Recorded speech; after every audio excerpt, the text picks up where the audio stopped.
My girlfriend barked, "Stop checking where I go after work. You don't own me." I replied, "Perfect." That evening, I boxed all her belongings and returned them to the place she called just a coworker's house.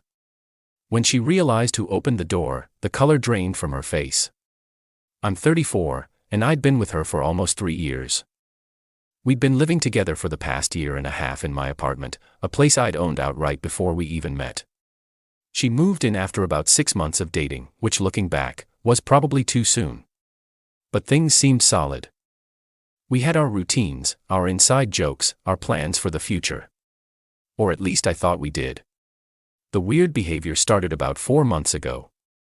She'd always been social, always had work friends she'd grab drinks with occasionally. That wasn't new. What was new was the frequency and the secrecy.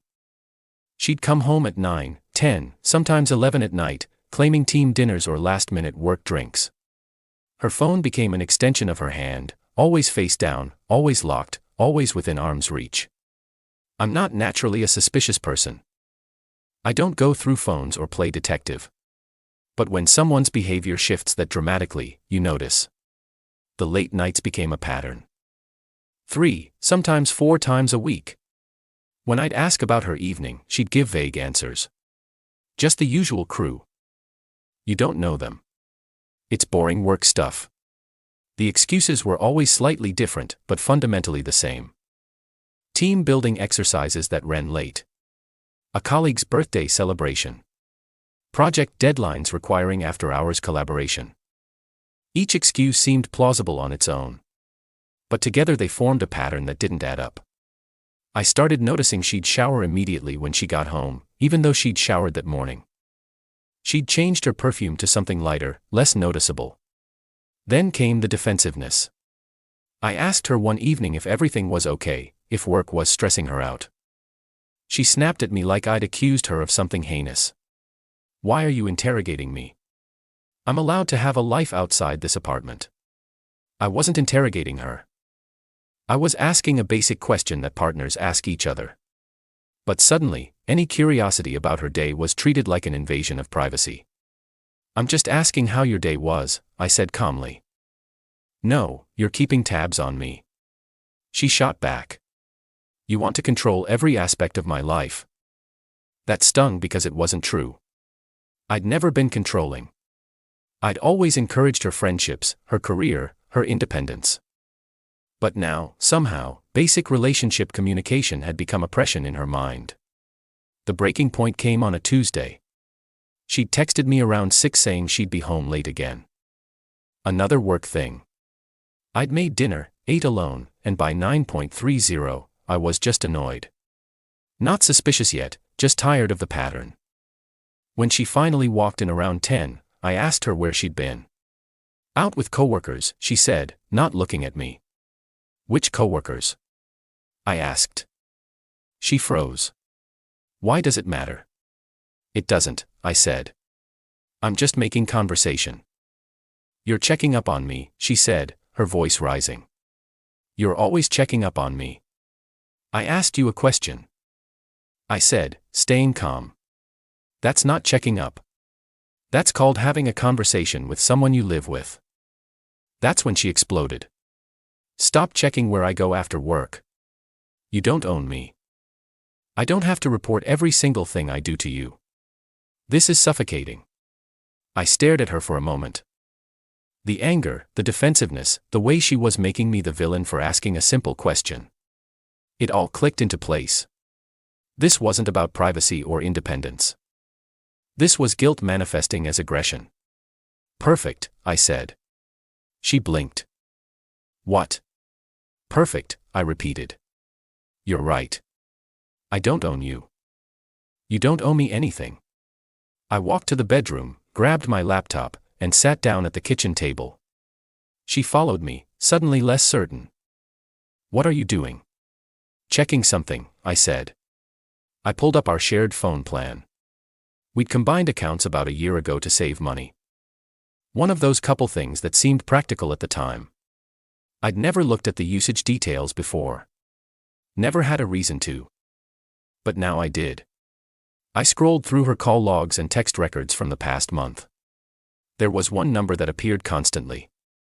Multiple calls, every day. Texts at all hours. The pattern was unmistakable.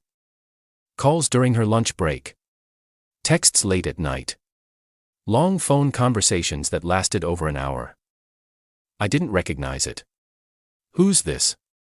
I asked, turning the laptop toward her. Her face went white. "That's none of your business." "It's on our shared account," I said. "So technically, it is my business." "Who is it?" She stammered for a second, then said, "A coworker. We work on projects together." "What's their name?" I asked. She hesitated too long. "Why does it matter?" "Because you're texting and calling this person 50 times a day," I said. "And you're coming home at 10 at night multiple times a week. So I'll ask again. What's their name?" "You're being paranoid," she said, but her voice shook. I stood up. "Pack your things." "What?" "Pack your things," I repeated. "Tonight. You can stay somewhere else while you figure out what you want, but I'm not doing this." She tried to argue, tried to flip it back on me, saying I was overreacting, that I was jealous and controlling. But I wasn't interested in the conversation anymore. I went to the bedroom, pulled out 2 large suitcases from the closet, and started filling them with her clothes. She stood in the doorway, watching. "You're seriously kicking me out?" "Yes," I said. "You can come back this weekend to get the rest, but you're not staying here tonight." She started crying, saying I was being cruel, that she hadn't done anything wrong. I didn't respond. Just kept packing. Clothes, shoes, toiletries, everything I could fit into those 2 bags. When they were full, I set them by the door. "Where am I supposed to go?" she asked. "I don't know," I said. "Maybe your coworker's place. The one you talk to 50 times a day." Her face went pale again. "I can't." "Why not?" I asked. "If it's just a coworker, I'm sure they wouldn't mind helping you out." She stared at me, trapped. After a long silence, she grabbed the suitcases and left. She slammed the door so hard a picture frame fell off the wall. I didn't sleep that night. Just sat on the couch, replaying the past few months in my head. All the late nights, the secrecy, the defensiveness. I felt like an idiot for not seeing it sooner. But then again, you don't expect the person you love to lie to your face every single day. The next morning, I called in sick to work. I needed the day to think. Around 10, I got a text from her. "Can we talk?" I didn't respond. She called. I didn't answer. Then she sent a long message. "I stayed at a friend's place last night. I'm sorry for how I reacted. You're right.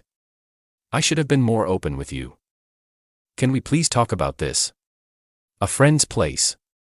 Not the coworker's place. Interesting. I decided I needed answers. Real answers. So I did something I'm not proud of. But I don't regret it either. I went through her laptop.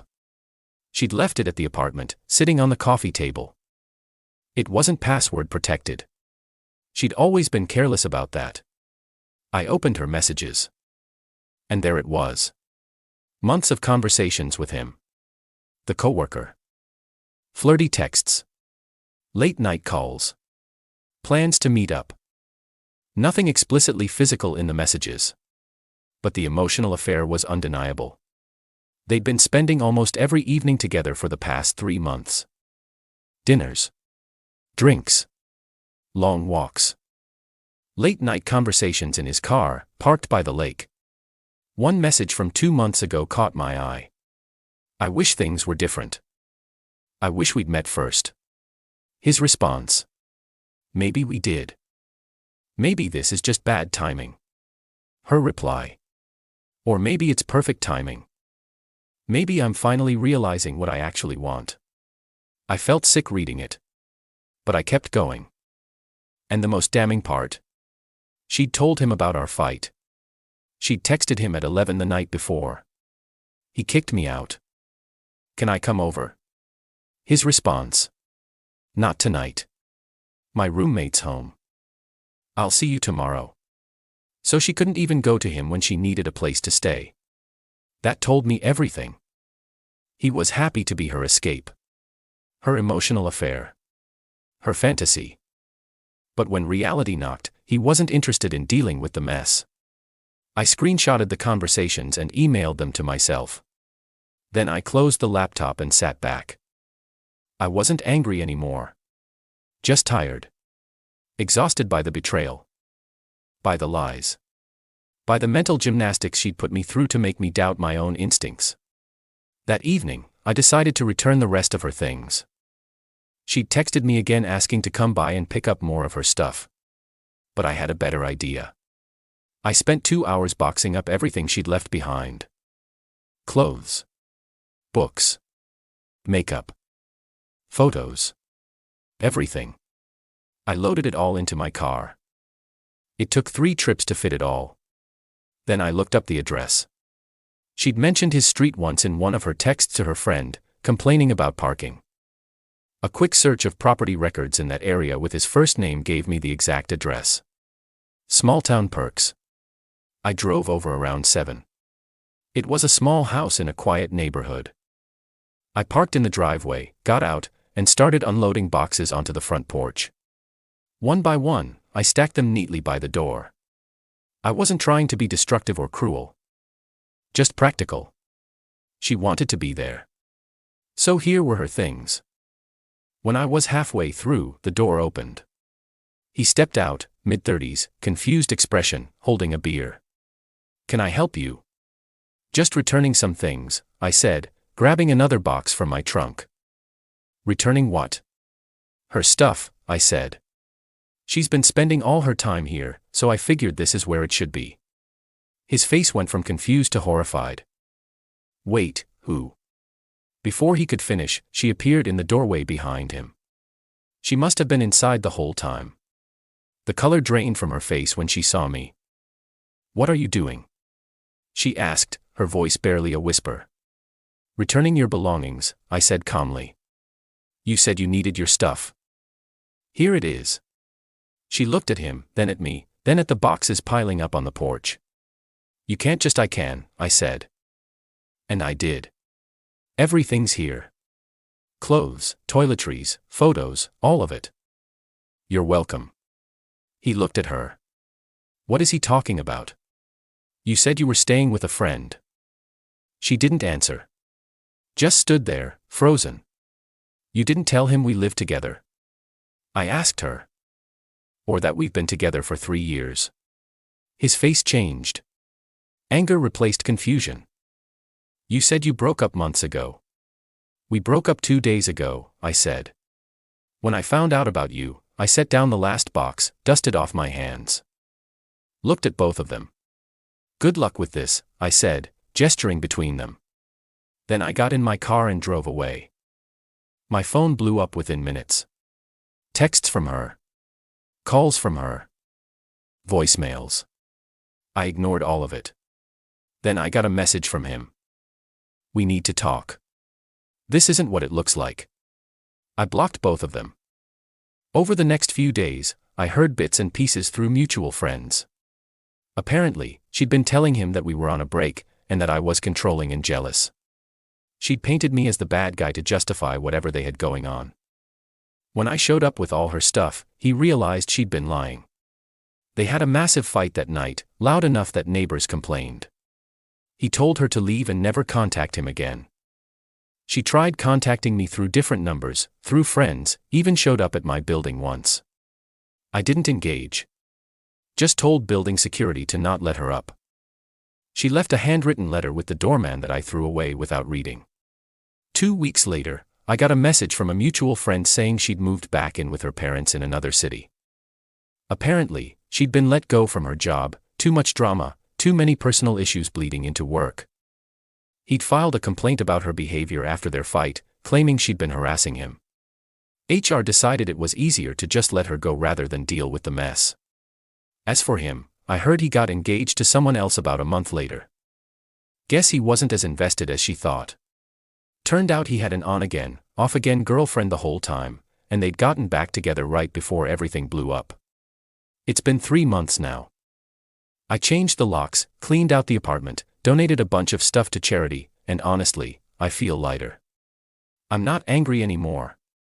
I don't hate her. I just feel relieved.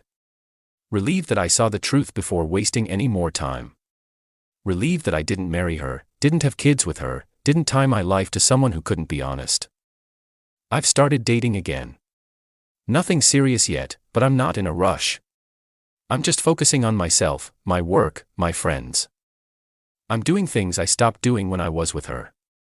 Hiking, traveling, spending time with people who actually respect me. Last weekend, I took a solo camping trip and felt more at peace than I had in months. A few people have told me I was too harsh, that I should have heard her out, given her a chance to explain. But here's the thing. She had plenty of chances to be honest. Every time I asked about her evening, every time I expressed concern, she could have told me the truth. Instead, she gaslit me, made me feel crazy for noticing the obvious, and tried to make me the villain in her story. So no, I don't regret how I handled it. I gave her exactly what she deserved. A reality check delivered in boxes on a doorstep. And honestly, it was the most satisfying thing I've ever done. Sometimes the best revenge isn't elaborate or cruel. It's just showing someone the exact consequences of their choices, delivered with clarity and closure.